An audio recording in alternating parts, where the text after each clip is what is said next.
dealing with the unexpected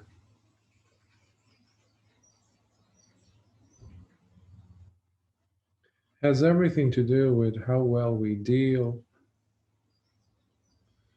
with the noises inside our heads, inside our mind.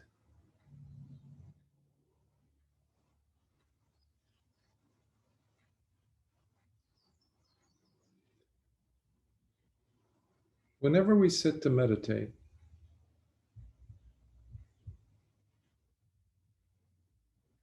we usually start with some leftover emotions, some thoughts, some lingering afterthoughts, some things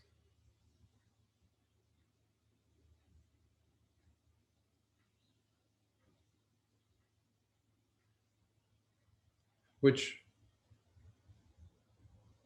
in the case of us sitting to meditate, those become the very things that keep us active for the rest of the sitting period. As we shadow box with them, as we try to resolve them somehow, as we try to figure them out or find a resolution for them, all in an attempt to find a way to counteract the unexpected situations, things, the unknowns, as we constantly try to plaster into place life, putting a frame around it and saying, okay, now you're fixed, now you're unchanging, now you're going to stay there, you're not going to move, you're not going to budge, you're exactly like I spent a whole lifetime trying to figure you out, and this is enough. Okay, this is it. Don't change now on me, okay? Don't you dare change on me. Of course, we don't do this cognitively with awareness, but this is something that is underlying all our efforts in trying to come up with this sense of homeostasis, a sense of balance with the world, with the unexpected. Lord Buddha realized this tendency that we have before becoming a Buddha, because he realized how there is this constant longing to have things be a certain way, which means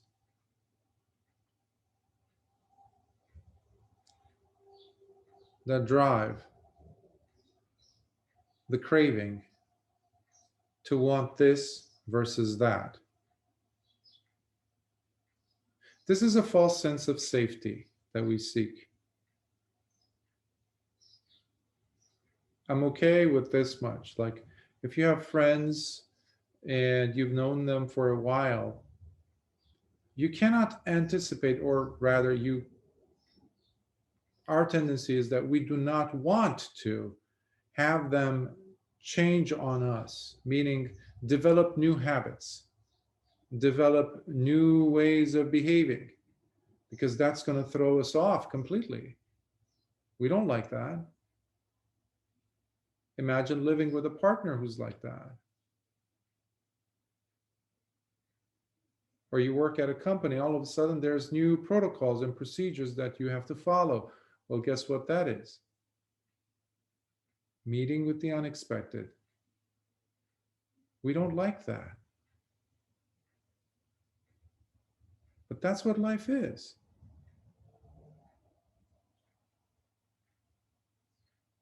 The first of the three characteristics of existence, Lord Buddha called it anicca, impermanence. We probably have heard this hundreds of thousands of times. And yeah, we get it. I get it. Yeah, fine. And you might even convince yourself that, yes, you get it. But What is impermanence? Impermanence is when you're sitting and all of a sudden there's a hindrance that shows up, or an emotion that rises, and you just say, okay, hand-to-hand combat time.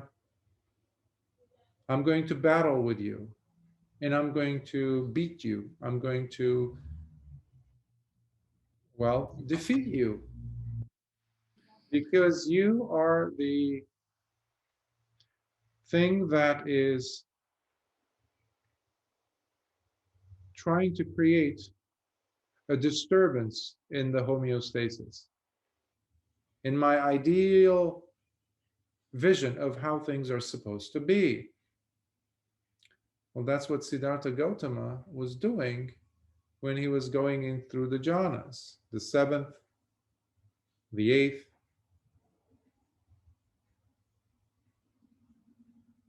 And these are sublime, like, yeah, sublime states of mind, but you can't stay there forever.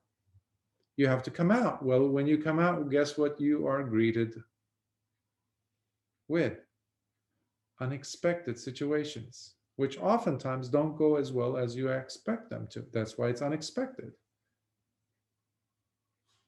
Which means, however strongly you're holding on to an image of things, how they are desired to be, the calm, yes, I like the stillness, I like the seclusion, yeah, I like the silence, yeah. Okay. And then something happens. Even the birds chirping can be really annoying sometimes. I know of someone who moved out of his old place and went to, rented himself a new apartment, but he became annoyed from all the birds that would sing. I think early morning hours, or even like nighttime, maybe nightingales, I don't know what type of birds, but he was so annoyed that he couldn't wait for his lease to end, and he just left and went back to where he lived before. Why? Because there was an image of perfection in his mind. And that was not it. That inclusion of the bird singing, for example, even that presented him with, it was basically a thorn in his side.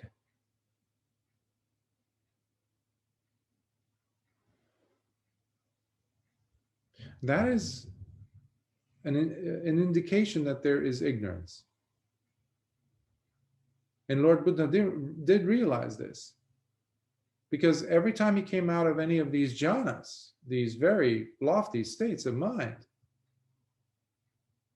he still realized, oh, I still have this ignorance. I'm still in pain, in mental suffering. That's why these jhanic states of the 7th and the 8th, despite the fact that they are nice way stations, relaxation stations. One of my old teachers used to say, even sleep, they're like sleep, restful sleep, but you have to come out of that sleep. And life is greeting you. Hey, how you doing? It's been a while. So what do we do with that?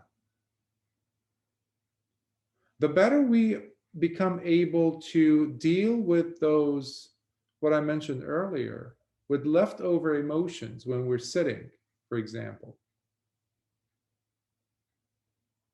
observing them, and most importantly, observing our attitudes towards them.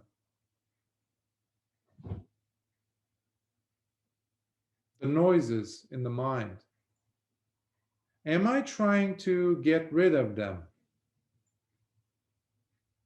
Which, by the way, indicates a strong desire.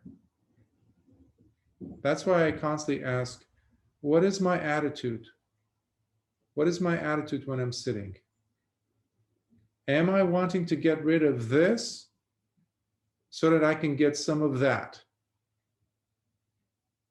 That is called spiritual greed, by the way, or lusting after something that is, yeah, not carnal, nothing to do necessarily with sensual desires or the five senses, but it does have to do with a mind state. Hence the ignorance, the presence of craving in the mind of someone even going through these lofty jhanas. So what to do? How to deal with all of these things? You've constantly read or heard, at least heard me say here, how we need to not cling to things. What's sometimes called identification with the thing in question. That example of the person I mentioned, he became identified with the situation with the birds chirping. In his mind, the image of perfection for that time of the day was absolute stillness where he can just slide into sleep.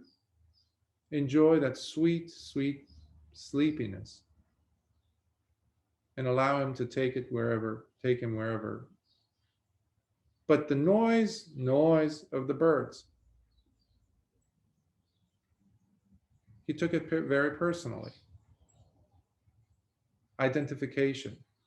If you remember from several weeks back in the Sutta series we were covering, Lord Buddha mentioned to Venerable Mahamoggallana, nothing is fit to be clung to. Nothing is fit to be clung to, meaning nothing needs to be identified, including Nibbana, including these jhanas, including whatever it is that we want to extract from our sits. Now, if we approach it with this view, then those leftover emotions that we start with, and we normally do, when we sit, there's usually something lingering there. Instead of going into hand-to-hand combat, trying to beat them, approaching them with a different attitude. First of all, we need to acknowledge them that they're there. Second, that they are just simply there because of causes and conditions. Now, some of these causes and conditions are not traceable. And we have to be okay with that. But when there is this sort of acknowledgement, suddenly it loses its grip on us. And then we remind ourselves as to why we're sitting. So you can sit while also allowing those noises and those leftover emotions to sit there on that other sofa, on their other cushion. You go sit there, I'm sitting here, and we'll deal with this issue later. Instead of me, I need to get rid of you attitude. This is where we let go of the greed, of the lusting after some state that is other than what is taking place here. Nibbana is only going to come out of what, as a result of how we deal with what is happening now here with us. That is the reality of the moment. That's why many times I've mentioned Nibbana is not somewhere there in time and space waiting for you over there. Completely detached from what is taking place in your life right now and how you are relating to it.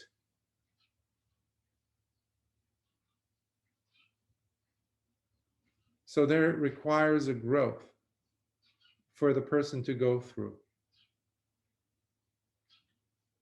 That's why it's called a wisdom path versus any other path out there.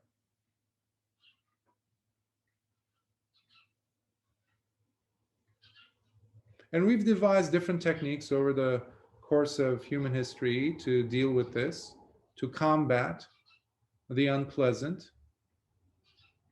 recently I gave a series of talks um,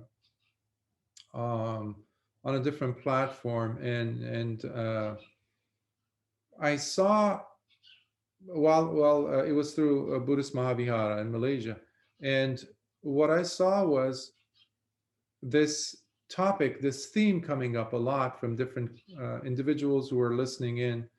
And during the talk, and also later on, as they were sending me private messages, usually in the form of emails, asking me, Bhante, what role does the ritual have in this? What role does my chanting, for example, have in this? Um, can it help? Well, this takes us right into what I'm talking about today, which is how we deal with this leftover emotion, because oftentimes we sit to meditate or chant to get rid of something. In fact, even making offerings.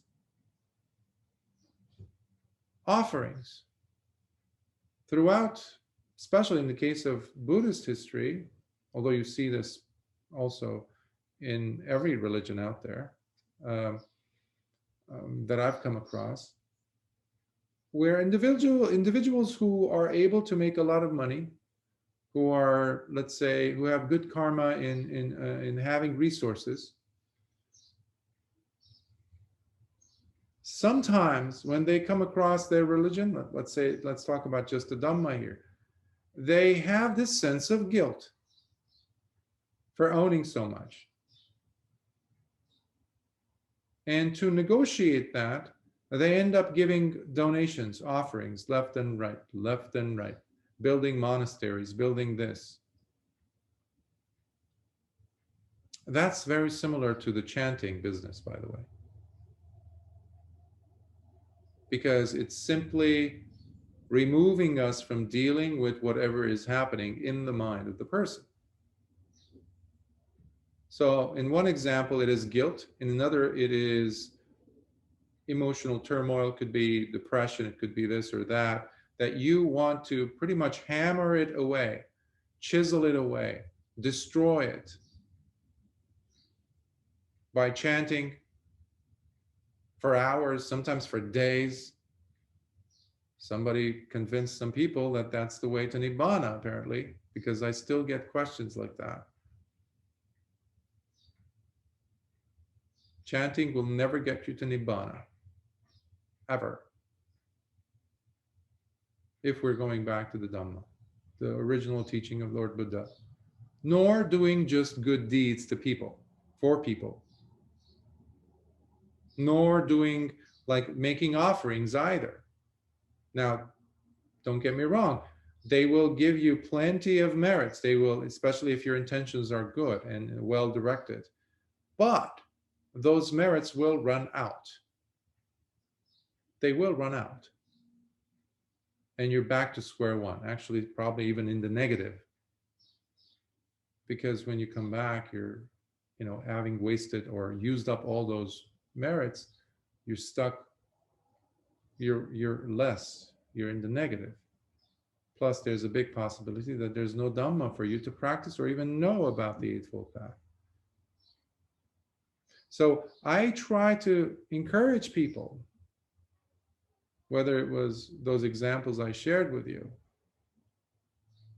or in what I'm referring to here, trying to encourage people to look not with so much disdain, so much disgust towards what is happening in their lives now, and calling it, this is not Dhamma.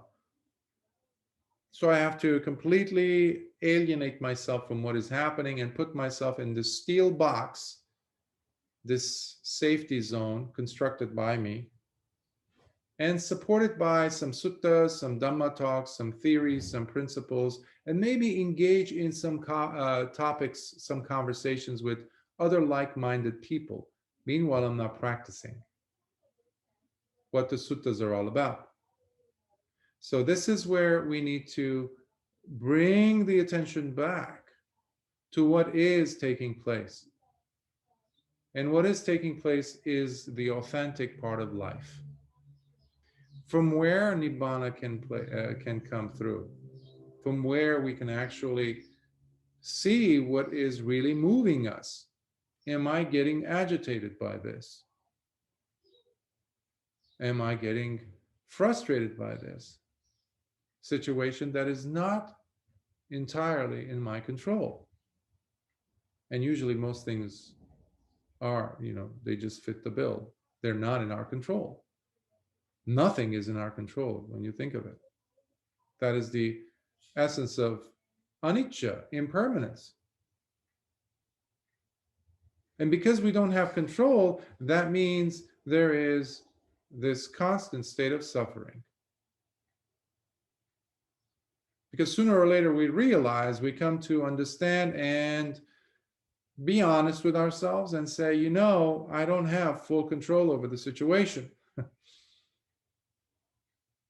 I wanted this, I wanted this, I wanted this, I got this, but it's slipping through my fingers. And I can't do anything about it. Whether it's my health, my loved one's health, the behavior of others, or the world around us. We want to have a handle on things, so we reach out, grabbing the world and saying, I'm going to contain you. And if you remember the sutta we did with Bahia, the way he became awakened was because he heard Lord Buddha explaining to him how when seeing, just see, when feeling, just feel, when witnessing it, just witness. Don't get involved. Don't lean into the experience, adding this or that into the mix. So it is crucial for us to bring the attention back to that. And that meaning our contribution to it or not. Am I contributing? Am I adding flesh to it, color to it, and then interpreting that? Which means I'm being pulled away from the reality of the experience. There isn't that wanting to change things. There isn't that wanting to constantly fight something to make it, to beat it down into submission until it takes this form that we feel like, yeah, this is it. This is satisfactory. Because nothing will be satisfactory. Which, by the way, is what many Westerners have over the century tried to translate dukkha as unsatisfactoriness. So there's these changes happening constantly. So what is my relationship to all of this? That is the key. That is the key to developing better understanding. And again, this path is all about understanding. And with that, I will pause, and I want to give more time today for any questions you might have. Not just this talk, but about your practice that you can share openly in a group. Not forgetting that this will go online. So being mindful of that as well. So yeah, I'll pause here and see. Try to address any questions you might have.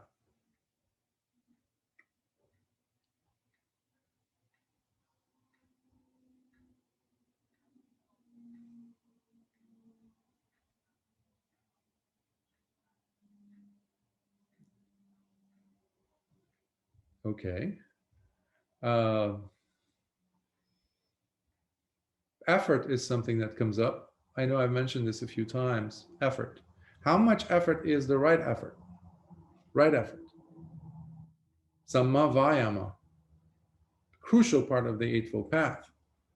So much important, so relevant rather, that the Buddha had to make a distinction and clarification and to branch it out into four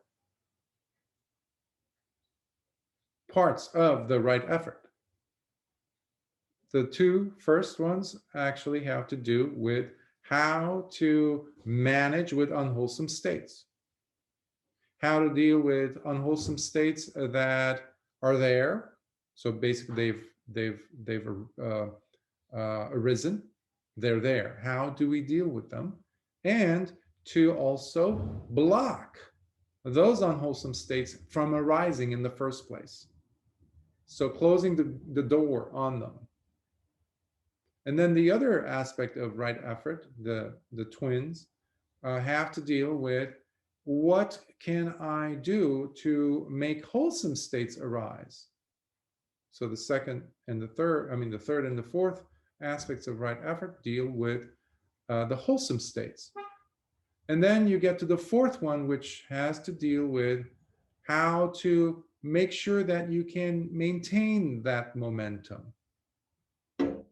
So in either of these cases, there needs to be wisdom present in order for us to identify. And this is another reason why we need to always have mindfulness presence to see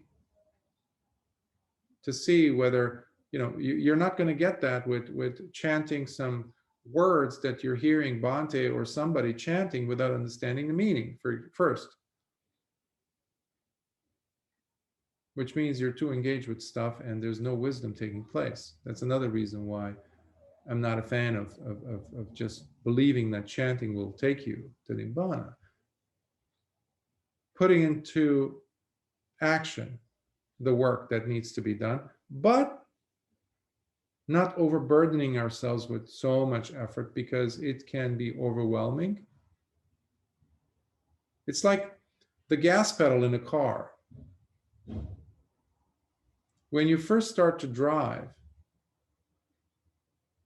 the fear, oh my God, I don't want to make a mistake. You're still trying to find that right, perfect, sweet spot of how much do I press onto the pedal to generate enough gas so that the engine has enough fuel for it to burn and for it to move the car. Now, too little, and all of a sudden the car will stall and stop. Or too much is just going to crash into the cars and the people are around you. So we have to find that sweet spot. So you can't force yourself too much, too fast. There needs to be understanding, and that understanding means another form of that or explanation of that is clear comprehension, which comes thanks to sati, which is mindfulness. So mindfulness and clear comprehension go hand in hand. Now, you've heard me talk a lot about mindfulness and many others, I'm sure, but what is clear comprehension? Comprehending clearly. Well, what? Where are you in time and space? In your body. Similarly, where are you in your mind? Where are you on an emotional sense? Where are you located? And how do you find yourself? Are you drifting somewhere? Are you too attached, too one-pointed, too tight, too strained? Like last week's sutta, we saw how there were these four faults, right? The first one was too slackened. This was in regards to the four spiritual or psychic powers, the basis of them. The first is not being too slackened, too loose with it, just allowing. Like I've seen some over the years with some parents as I work with students in a high school setting, for example, and you would see parents who are too loose.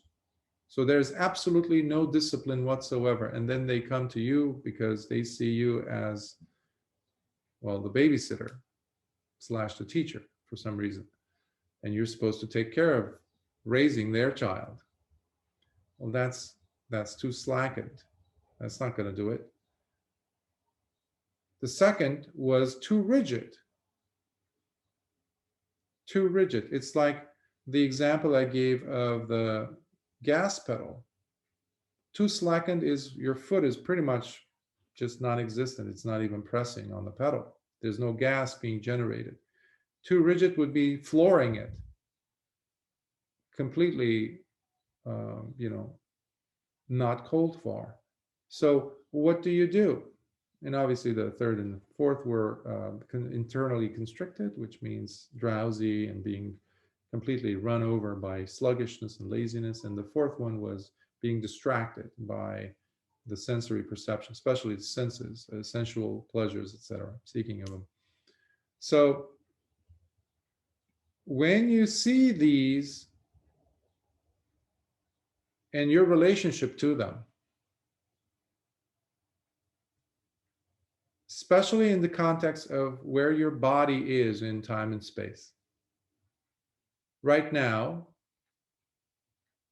all of you are sitting in different places around the world, in different positions. Some of you are leaning into the camera, some of you are sitting back, some of you have your eyes shut, listening, etc., etc.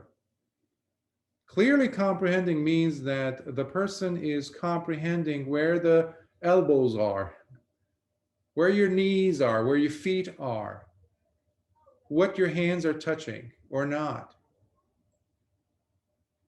Now, this is a stationary position that we're talking about.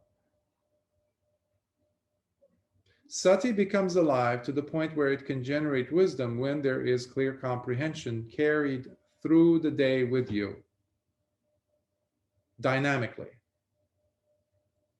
So there's kinetic energy involved. You're moving. In fact, you're even speaking with others.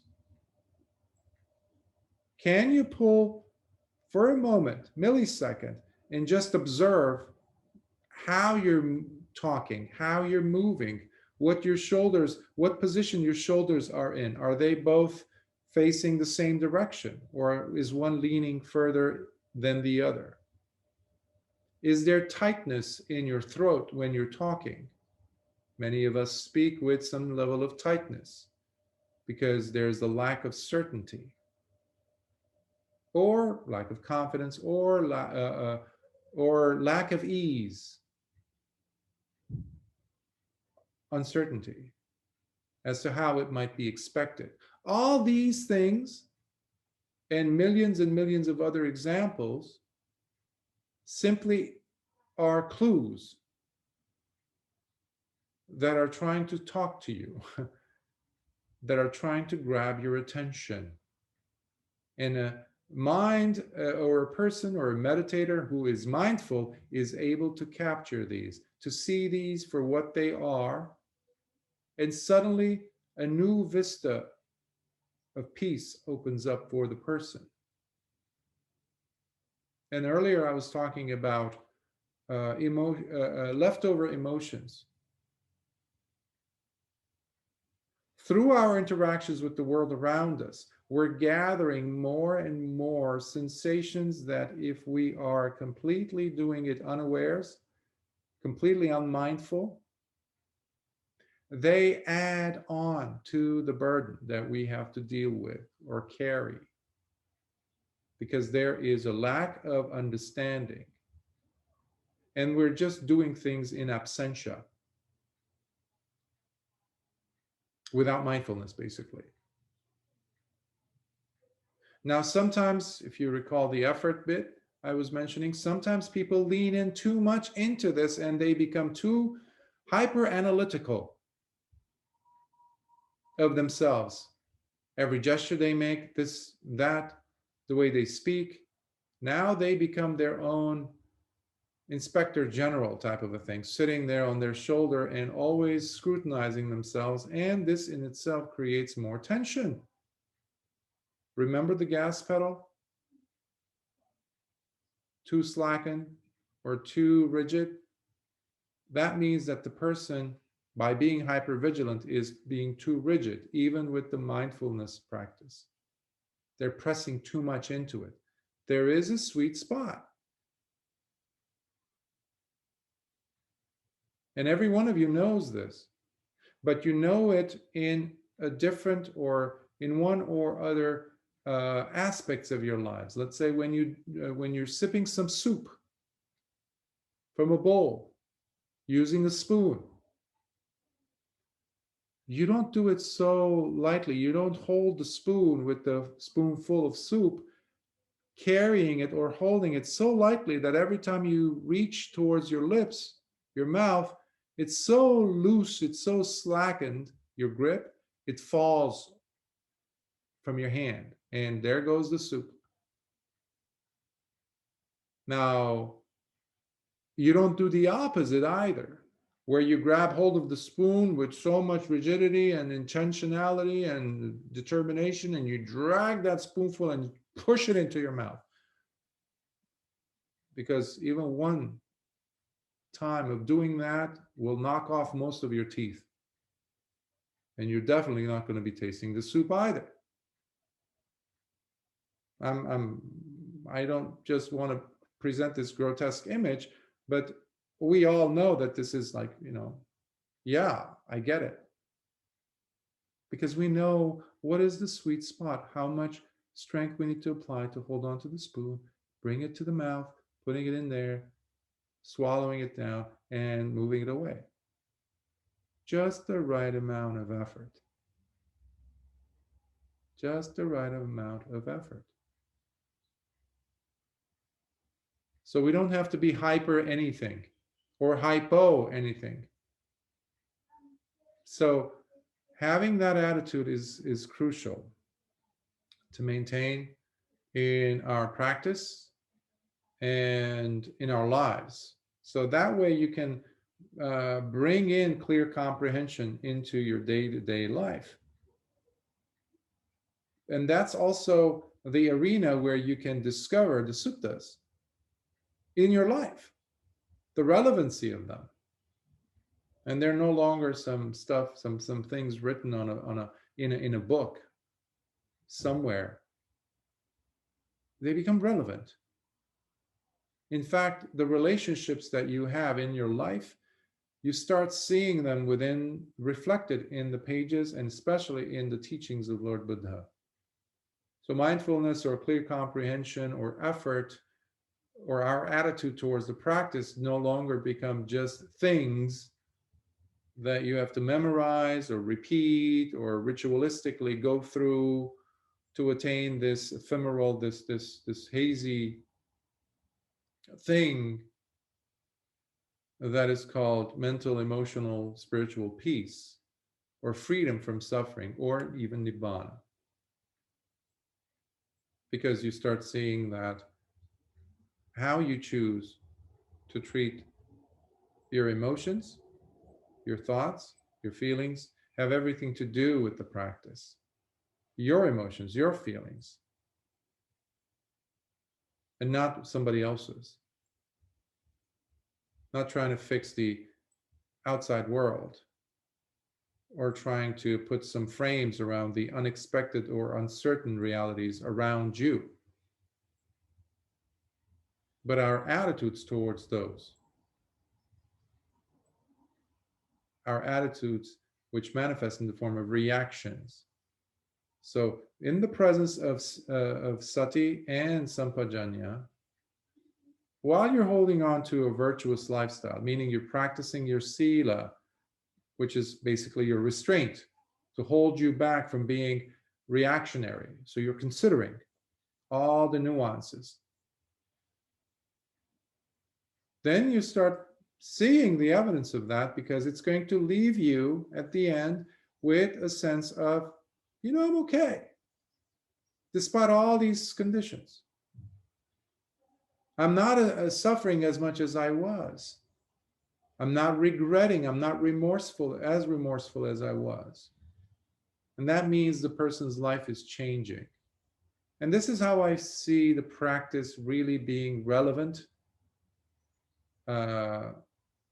becoming relevant rather, when we bring it into our lives and out of the pages of some book or some Dhamma talk that we listened to or heard. Because if it's not applicable in your life, then it's not Dhamma, plain and simple. Chanting is not applicable unless you bring it and turn it into some type of a mindfulness practice, which can, again, work its way into being a restraint. That's a different story, which means you're already practicing sati sampajanya, by the way. So I hope that addition helps, the footnotes. And perhaps it kind of juggles, and if there's any lingering questions, that might be the instigator. So let's see if there's any questions,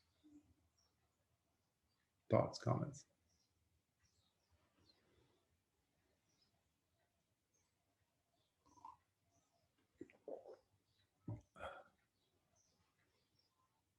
Otherwise, we're going to have to end it sooner than we normally do today.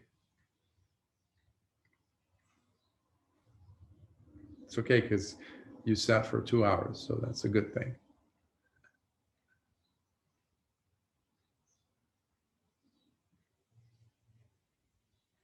Yes? Thank you for inspirational speech, I would say, inspirational discourse. And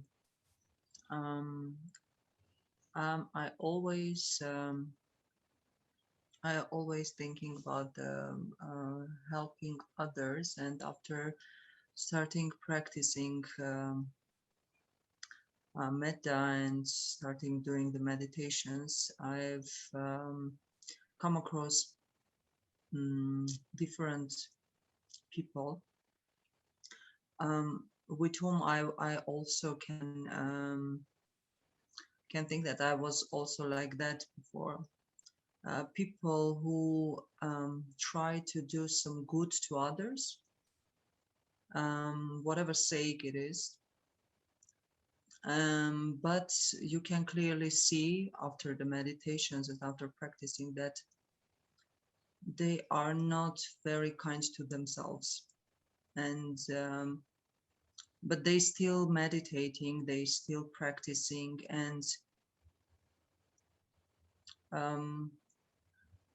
do you think, is there any way that, for example, like many years of practicing, somewhere they can come to the part when they need firstly to do good to themselves, then to the others? Because even in Christianity it is like that, that firstly you need to do good to yourself, then help others.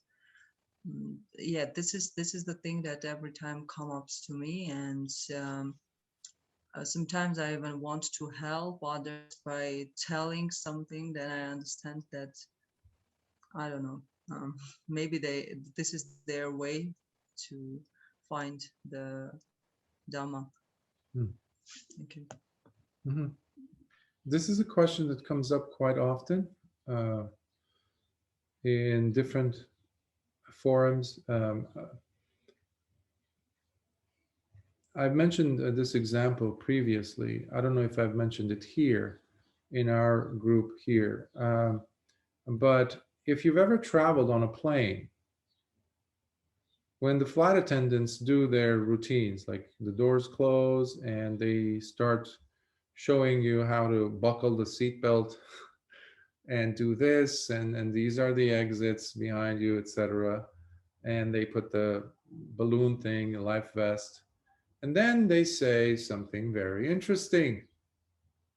They say, and if you are flying with a child or an infant or someone who needs attention, and the captain releases or the air pressure drops and the ceilings, the masks, oxygen mask, drop from the ceiling, Do not put the mask of the child first on them.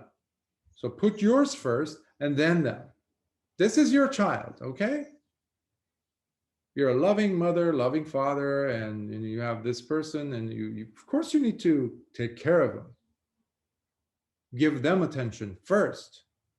Well, not when you're 33,000 feet up in the air, apparently, because they have figured out the importance of taking care of yourself first, because in the midst of that chaos, while you're trying to put the mask and the child is crying or uncontrollably moving and the plane is moving, let's say, something might fall or somebody might hit you by accident and you are knocked unconscious.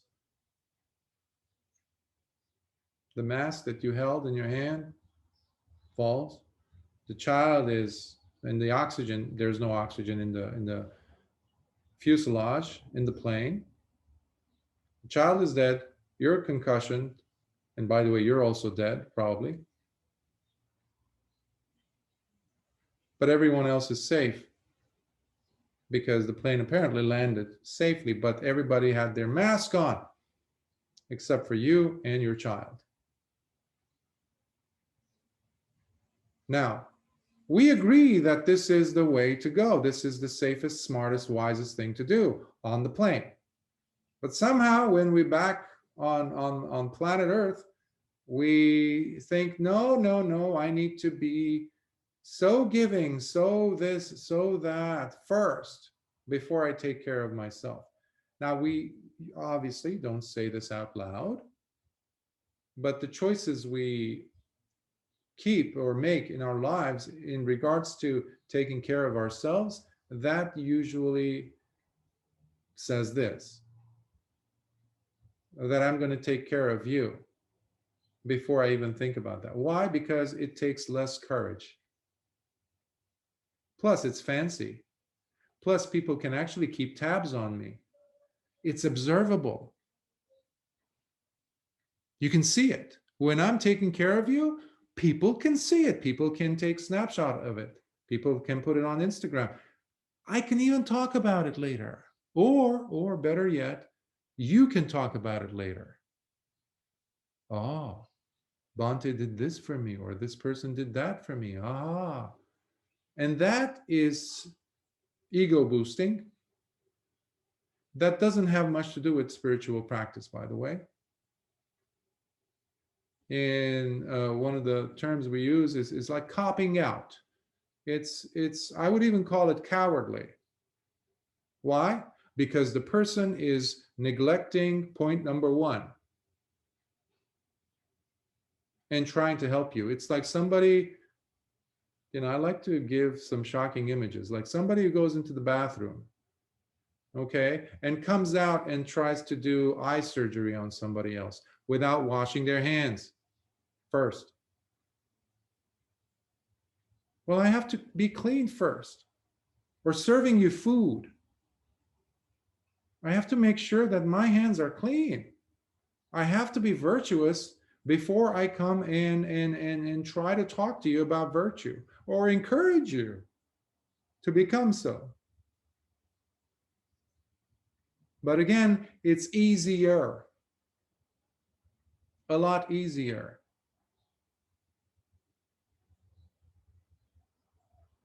In the field of therapy, especially when I was really in it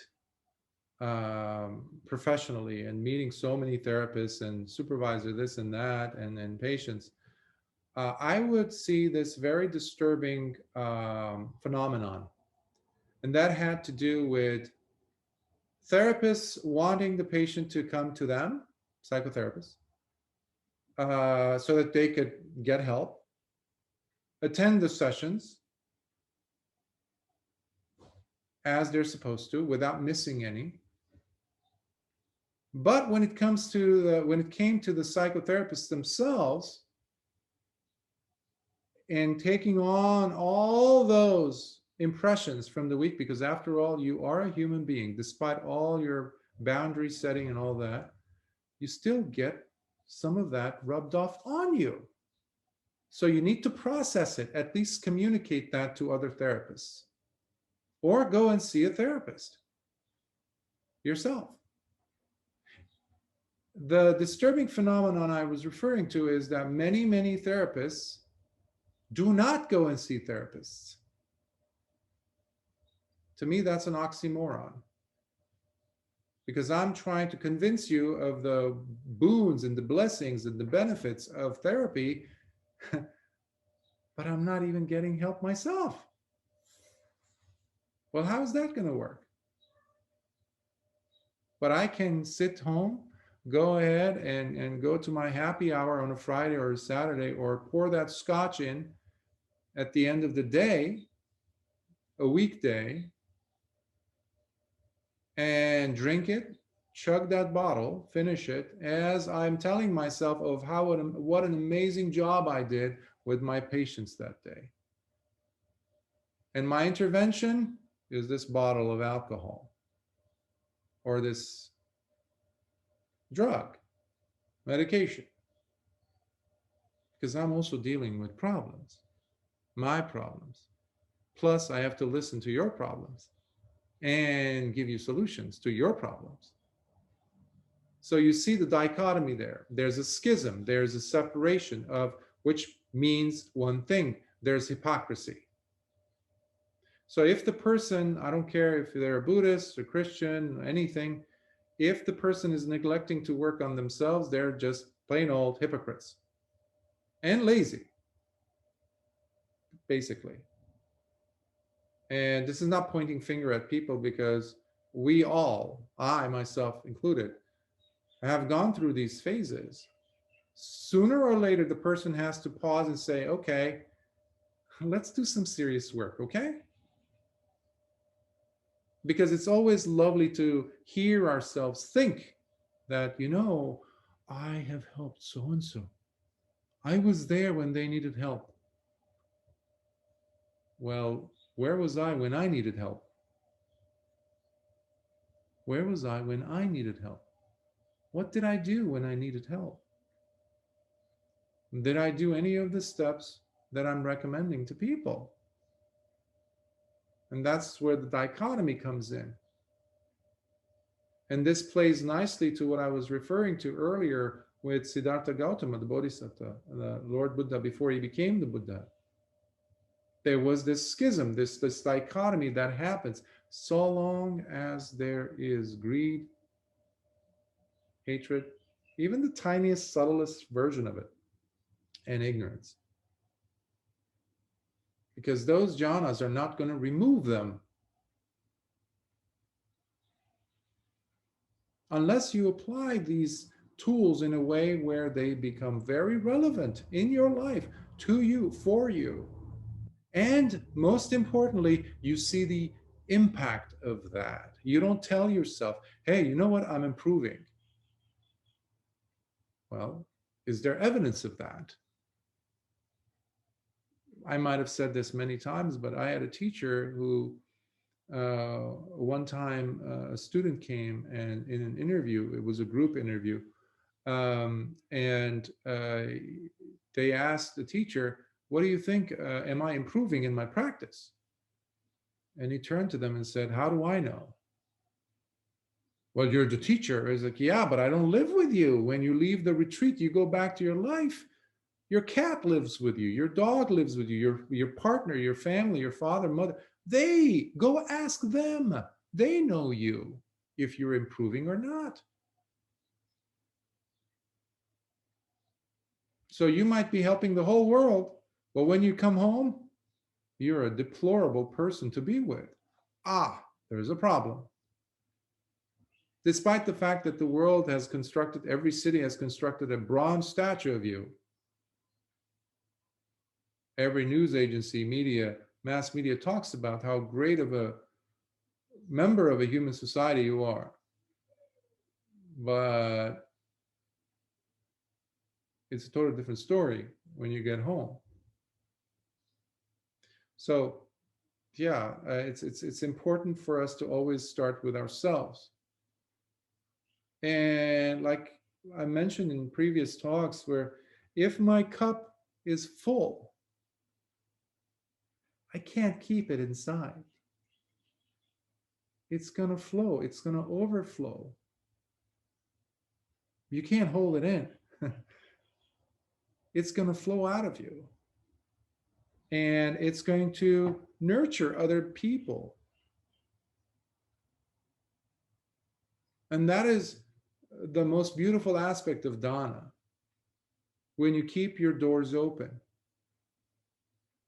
When it's flooded inside your heart and you're seeing the evidence of that, and your life is changing according to that, and you're not holding it in some way, although that's very rare that a person would still hold it in, because you can't help it, because it's so powerful. It's not yours to begin with. When the heart is flooded with metta, for example, or karuna, or compassion, you see people, just like the rain. It fills whatever type of space, vacuous space, whether it's a puddle, whether it's an ocean, an empty lake, it will fill them according to the space available. Even if it's a tiny little bottle cap or an empty ocean that's craving, that's asking for water, the rain is going to fill them all up. The bottle cap is going to get filled up very quickly, because that's the limit. That's how much it wants. It's like sharing Dhamma. Sometimes some places you go and you feel like sharing some of your experiences, your understanding of the Dhamma. And they don't know you. But all of a sudden, you see the faces brightening up, hearts opening up and asking more questions. They're receptive. They're like dry sponges in the face of water, encountering water. Versus going and meeting, let's say, family members or loved ones, and feeling the need to talk some Dhamma with them. And guess what? You're dealing with the bottle cap, if you're lucky.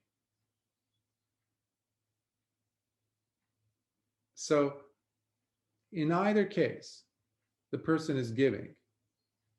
But from where? From within. Otherwise, what you're giving is you're just borrowing from here, giving it there. So it's like you're parroting. Yeah, the Buddha said this here, so I'm going to carry that. I'm just going to look for the right moment in a party, in a conversation, and just include that in so that I can impress them. Because that's what usually happens.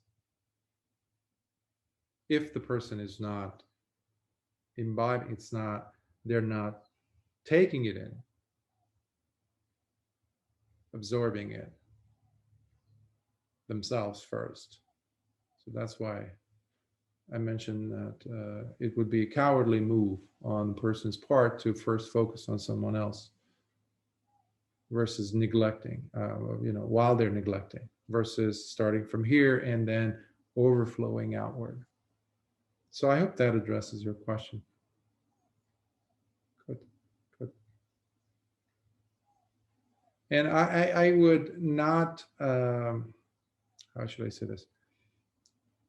I would encourage you all, if you feel like this question comes up, sometimes it can be like, oh, this came up several times, but sometimes, given the culture or cultural or ethnic or religious backgrounds we've come from, or where we live, the cultural narrative, social narratives that are going on in the world, sometimes we feel like it doesn't land properly, or it needs to be reinstated or restated or repeated from a different angle or re-explained.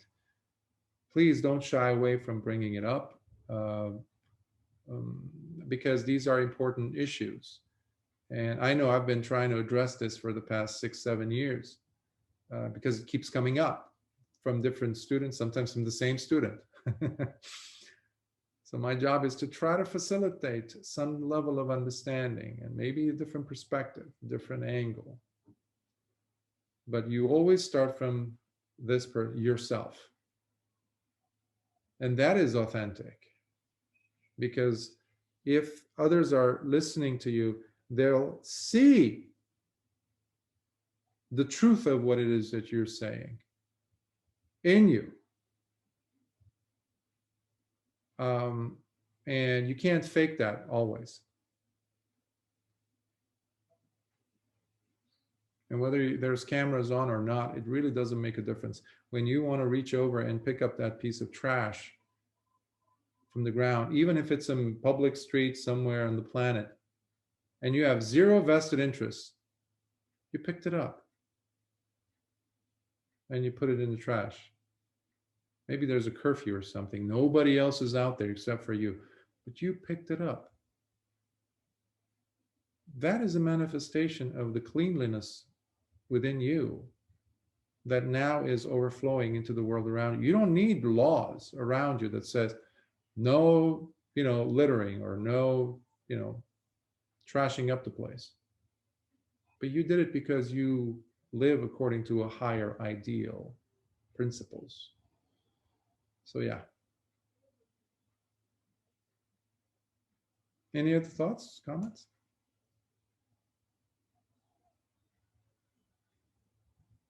Okay. So next week we'll do the Dhammacakkappavattana Sutta, setting the wheel of Dhamma in motion. It's a beautiful sutta. It's, especially the events that took place that lead up to it.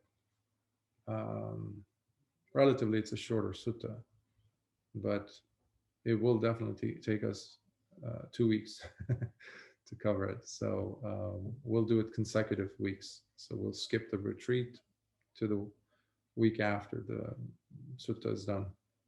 So, and if you have any questions, don't feel, well, go ahead and email them basically. All right, so let us share some merits. May suffering ones be suffering free and the fear-struck fearless be. May the grieving shed all grief and may all beings find health relief.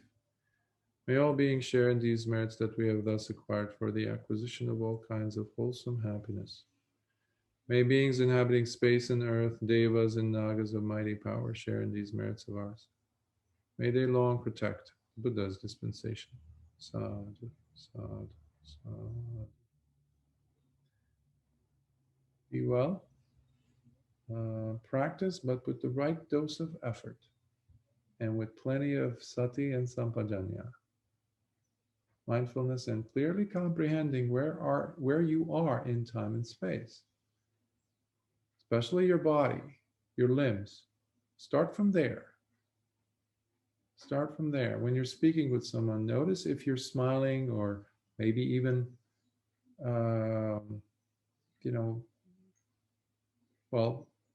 more rigid in your face. How does your facial muscles, how do they feel, etc.? Is there tightness in my throat when I'm speaking or in my gut? That's another hot spot. There's plenty of neurons, brain cells right there, even though, you remember the third brain burner? One brain, second brain, third brain in your gut. And science is proving this today. So be well, and I'll see you next week. Take care.